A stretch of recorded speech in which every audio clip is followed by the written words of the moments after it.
Hello and welcome to my channel learn English with Arfan Nyayik. आज के हम इस वीडियो में डिस्कस करेंगे the price of flowers by Prabhat Kumar Mukhopadhyay text का पार्ट 4। इससे पहले हमने पार्ट 3 डिस्कस कर लिए हैं, ये पार्ट 4 है। तो पार्ट 3 जो है आप ज़रूर देखना, ठीक है। पार्ट 3 का जो लेक्चर्स हैं वो आपको यहाँ पे आई बटन पे मिलेंगे, ठीक है। यहाँ पे आई बटन में होगा, यहाँ पे आपको मिल जाएगा। और ये पार्ट 4 है, ये पार्ट लास्ट पार्ट होगा। अच्छी तरह वीडियो को एंड तक देखिएगा, बहुत अच्छी तरीके से समझ आ जाएगी। चलिए स्टार्ट करते हैं। I thought it over and decided to do it. Please, Maggie, don't cry. Where is your ring? Let me take a good look at it this time. If I do not see anything, I shall do as you suggest. तो बोलने लगा यहाँ पे कौन, वही mister Gupta बोलने लगा कि मैगी रो मत, आप मत रो, आप एक काम करो, आप रिंग लाओ, मैं उस पर बड़ी अच्छी तरीके से देखूंगा, जी लगा के देखूंगा। अगर मुझे नहीं दिखा कुछ भी, अगर फ्रैंक नहीं दिखा मुझे उसमें, तो मैं कुछ ना कुछ करूंगा। जो आप बोलोगे वैसे ही करूंगा। जैसे आप बोलोगे कि माँ को सजेस्ट करो या मेरी माँ को झूठ बोलो, मैं बोल दूंगा, मैं कर दूंगा, मगर लाओ तो सही रिंग, रो मत, इतना मत रो। मतलब बहुत पिटी फील कर रहा है यहाँ पे कौन, जो मिस्टर गुप्ता है, बहुत पिटी फील कर रहा है, बहुत तरस आ रहा है उसको उस मैगी पे, ठीक है। Maggi brought me the ring, I took it and said see if your mother is awake. तो जैसे उस मैगी ने लाया रिंग लाई, तो उसने जो है जब रिंग लाई तो वो दिया, किसको दी, वो दी उसको मिस्टर गुप्ता को। तो बोलने लगा मिस्टर गुप्ता, देखो क्या आपकी माँ जो है मतलब जागी हुई है या सोई हुई है। She said I have told her you are here. वो बोल रही है मैंने उसको बोला है कि आप यहाँ पे हो। मे आई सी हर नाउ। तो बोलता है क्या मैं उसको देख सकता हूँ, अपनी आपकी माँ को, आपकी मदर को। Please come. वो बोलने लगी हाँ आ जाओ। I approach the mother's bedside, the ring was in my hand. तो वो जो है चला गया उसकी माँ की बेड साइड पे, और रिंग जो है उसके हाथ में थी। किसके हाथ में, मिस्टर गुप्ता के हाथ में थी। तो मिस्टर गुप्ता जो है वहाँ पे चला जाता है, और वहाँ पे जो है उसकी बेड, मतलब उसकी माँ के बेड के पास, Mrs Clifford your son is alive, he is well, I said. तो उसने क्या किया, उसने बोला, जैसे ही अंदर गया उसने बोला मिसिस क्लिफर्ड आपका बेटा जो है, किसने बोला, मिस्टर गुप्ता ने बोला कि आपका बेटा जो है जिंदा है। तो ही इज़ वेल, वो ठीक है। जैसे ही इसने बोला, the old woman raised her hand a little of the pillow. जैसे ही उसने सुना तो उस ओल्ड वुमन ने क्या किया, उस मिसेस क्लेफर्ड ने क्या किया, उस पिल्लो से अपना हाथ उठाया। किस पिल्लो से, मतलब वहाँ पे जो पिल्लो पे हाथ था, वो तकिए पे हाथ था, वो हाथ ऊपर उठाया। Did you see that in the crystal, she asked. उसने पूछा क्या आपने उसको क्रिस्टल में देखा। Yes Mrs Clifford, I answer without any hesitation, I have seen it. तो बोलने लगा हाँ मैंने देखा, मैंने हेजिटेशन कोई फील नहीं, मैंने बोला हाँ हाँ देखा। कौन बोलता है, narrator. Her head dropped back. Tears of happiness welled from her eyes. She whispered faintly, God bless you, God bless you. एकदम जो उठी वो और बोलने लगी, मतलब वो जो है उसकी हैप्पीनेस आ गई, उसके फेस पे खुशी आ गई। किसके खुशी, किसके फेस पे, उसी मिसेस क्लिफर्ड के फेस पे खुशी आ गई, और बोलने लगी नरेटर को, God bless you, God bless you. एकदम ऊपर उठ गई। मिसेस क्लिफर्ड रिकवर्ड, एकदम वो जो है रिकवर हो गई, बीमारी शुमारी एकदम ख़त्म। वो सिर्फ कोमा में थी, उसको मतलब अपने बेटे के सदमे में थी। It was almost time for me to return to India. I wished to go to Lambeth to say goodbye to Maggie. कुछ दिनों के बाद जो मतलब वो रिकवर हो गई, तो बाद में जो है ये राइटर बोलता है, ये नरेटर बोलता है, मैंने क्या जाना था, मैंने इंडिया जाना था। मैंने सोचा कि इंडिया नहीं जाऊँ, पहले मैं लैम्बेथ जाऊँ, फिर से मिल के आ जाऊँ इनके साथ। किनको, इनको मतलब मिस क्लिफर्ड को मिल के आऊँ, उनको गुड बाय बोल के आऊँ, टू मैगी एंड हर, उनकी माँ को, उसकी माँ को और मैगी को गुड बाय बोल के आ जाऊँ। ये कुछ टाइम के बाद की बात है, ठीक है। But the family was in mourning. Frank had been killed in the fighting on the frontier a month before. Maggie had sent me a card with a black border. I calculated from the date and found that Frank had been dead some days when I told his mother he was alive and well.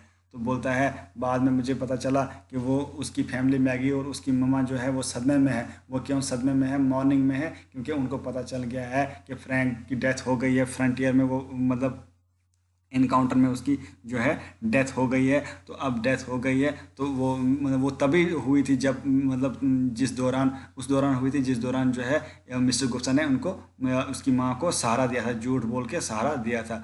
I felt ashamed to face Mrs. Clifford, so I wrote a letter to them announcing my departure and bidding them goodbye. तो उसमें वक्त जो है वो Shem feel करने लगा, उसको शर्म आने लगी मैं उसकी माँ के सामने कैसे जाऊँ, क्योंकि मैंने उस टाइम उसको पास झूठ बोला था, तो वो उसके पास नहीं जा पाया। तो उसने क्या लिखा, उसने लेटर लिखा। लेटर जब लिखा तो वह लेटर लिख के मैगी को दिया और वहाँ से मतलब चला गया, बोलने लगा मैं जो है जा रहा हूँ यहाँ से, ठीक है। The morning of my last day in London dawned. I was to leave that night. As I was having my breakfast with the family, there was a knock at the door. A minute or two later, the maid came it and announced, "Please, Mr. Gupta, Mrs. Clifford has come to see you." तो बोलता है जैसे ही मैं अब निकलने वाला था London से, वो निकलने वाला था इंडिया के लिए, तो अब सुबह का टाइम था, ठीक है, निकलने वाला सुबह का टाइम था, निकलने वाला था, तो ब्रेकफास्ट कर रहा था। उसी वक्त दरवाजे पे नॉक हुआ और मेड आई, उसने बोला, मेड सर्वेंट आई, उसने बोला कि भाई जो मिस्टर गुप्ता मिस्टर क्लिफर्ड आपको देखने के लिए यहाँ पे आई है। Maggie had come to say goodbye lest she should be late for work. She was standing in the hall. She was wearing black. तो मैगी उधर वहाँ पे आई थी, किसके पास, मिस्टर गुप्ता के पास आई थी उसको गुड बाय बोलने के लिए। वो वहाँ पे खड़ी थी और वहाँ पे जो है उसने ब्लैक ड्रेस पहना था। ब्लैक ड्रेस क्यों पहना था, क्योंकि वो मॉर्निंग कर रहे थे। जब भी मतलब मौन करते हैं या किसी कोई डेथ होती है उसके बाद ब्लैक ड्रेस पहनते हैं, उसका सदमा बनाने के लिए, उसका दुख मनाने के लिए वो दुख बनाते थे। एक होता है मॉर्निंग, एक होता है मॉर्निंग। मॉर्निंग होता है दुख मनाना, ठीक है। I took her into the adjoining library and made her sit down. Are you leaving today? She asked. तो जैसे मैंने उसको लिया मैगी को अपने रूम में, तो वहाँ पे मैंने उसको बोला बैठ जाओ, तो वो मुझे पूछने लगी क्या आप जा रहे हो यहाँ से। कौन पूछने लगी, मैगी उसको पूछने लगी, मतलब मिस्टर गुप्ता को। तो मिस्टर गुप्ता क्या बोलने लगा, yes Maggie, how long will you take to reach your country. बोलने लगी कितना दिन आपको लगेंगे आपकी मतलब कंट्री पहुंचने में, इंडिया पहुंचने में। मैगी उसको पूछने लगी a little more than 2 weeks. बोलने लगा हाँ लगभग 2 वीक जो है लगे, 2 हफ्ते लगेंगे। In what part of the country do you live, is the frontier very far from there. बोलने लगी मैगी आप किस पार्ट कंट्री में रहती, कंट्री बहुत बड़ी है तो क्या फ्रंटियर नज़दीक है। उसको पता नहीं था मैगी को कि कंट्री फ्रंटियर कहाँ है, ये कहाँ है, सब पंजाब कहाँ है। बोला एक फ्रंटियर कितना दूर है आपसे। No not very. बोला नहीं ज़्यादा दूर तो नहीं है। Frank is buried at the fort Munro near Dera Ghazi Khan. वो बोलने लगी जो ये फ्रैंक है उसको कहाँ दफनाया गया है, वो fort Munro near Dera Ghazi Khan जो एक जगह है वहाँ पे उसको दफनाया गया है। The girl's eyes filled with tears as she spoke. जैसे ही उस मैगी ने बोला उसकी आंखों से आंसू आ गया, और जैसे ही उसने किसको बोला, मिस्टर गुप्ता को बोला, क्योंकि उसको पता चल गया था अब इंडिया से। When I go to part of the country, I shall visit your brother's grave and write to you. बोलने लगा मिस्टर गुप्ता जैसे मैं उसकी ग्रेव पे जाऊंगा, मैं वहाँ पे जाऊंगा और मैं वहाँ से आपको लेटर लिखूंगा, उसके बारे में बयान करूंगा। तो won't it be troublesome for you और इनकन्वीनियंस, मैगी आस्क्ड। मैगी ने पूछा क्या आपको परेशानी तो नहीं होगी, तकलीफ तो नहीं होगी वहाँ जाने से। Why should I be? Dera Ghazi Khan is not very far from where I shall be. It will certainly be possible for me to go there someday. I'll write and tell you about it. बोलने लगा नहीं ऐसा कुछ नहीं है, उतना दूर तो नहीं है डेरा गाजी खान हमारे से। कौन बोलने लगा, नरेटर राइटर मिस्टर गुप्ता बोल रहा है कि उतना दूर तो नहीं है, मगर मैं वहाँ पे जाऊँगा, मैं वहाँ से आपके लिए ज़रूर लिखूँगा, कोई टेंशन नहीं, मैं आपके लिए ज़रूर लिखूँगा लेटर, आपको लेटर लिखूँगा, उसके बारे में बताऊँगा। Maggie's face filled with gratitude as she thanked me. Her voice choked. She took a shilling out of her pocket and put it down on the table in front of me saying। तो उसने जो है बोलने लगा, Maggi जो है उसके मतलब थैंक यू बोलने लगी, उसको किसको, उसी को थैंक यू बोलने लगी, अपने मिस्टर गुप्ता को थैंक यू बोलने लगी। और उसको मतलब उसकी वॉइस जो है रुक गई, मतलब रोने जैसी आ गई उसकी, मतलब उसको जो है रोना आ गया बहुत ज़्यादा। किसको, मैगी को बहुत ज़्यादा रोना आ गया, उसकी आंखों से मतलब आंसू आने लगे। और उसने जेब से पॉकेट से क्या निकाली, एक शिलिंग निकाली। शिलिंग मतलब जैसा रुपया होता है ना, इसी तरह शिलिंग होती है। एक शिलिंग निकाली पॉकेट से और किसको दिया, टेबल पे रखा उसने। किसके टेबल पे, मिस्टर गुप्ता के टेबल में। और बोला मिस्टर गुप्ता को please buy flowers with this when you go and lay them on my brother's grave for me. वो बोलने लगी मैगी उसको प्लीज़ इन पैसों को ले लो और ये इनसे फ्लावर्स लेना, और फ्लावर्स जो है फूल जो है वो कहाँ रखना, मेरे मेरे भाई के ग्रेव पे रखना, मेरे भाई के कब्र पे ये फूल डालना, इस पैसे से लेना। देखो कितना मतलब पिटीफुल कंडीशन है, कितना तरस आता है यहाँ पे, मतलब how sad this is, how painful this is, कितनी ज़बरदस्त स्टोरी है। Overwhelmed, I lowered my eyes. The child had earned the shilling with so much toil. I felt like returning to her, explaining that in our country flowers grow in great profusion. तो यहाँ पे narrator बोलता है मैं तो बहुत मतलब मुझे बहुत तरस आ गया, बहुत इमोशनल हो गया। यहाँ पे राइटर भी मतलब रीडर भी इमोशनल हो जाता है, मैं भी खुद इमोशनल हो रहा हूँ यहाँ पे।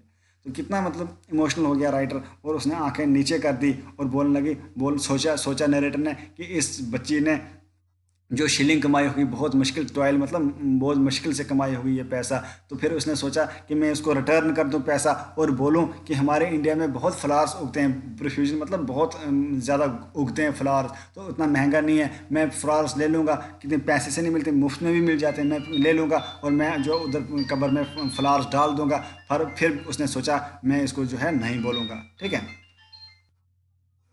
उसने सोचा बाद में मैं इसको नहीं दूंगा क्योंकि उसको दुख हो जाएगा, ठीक है।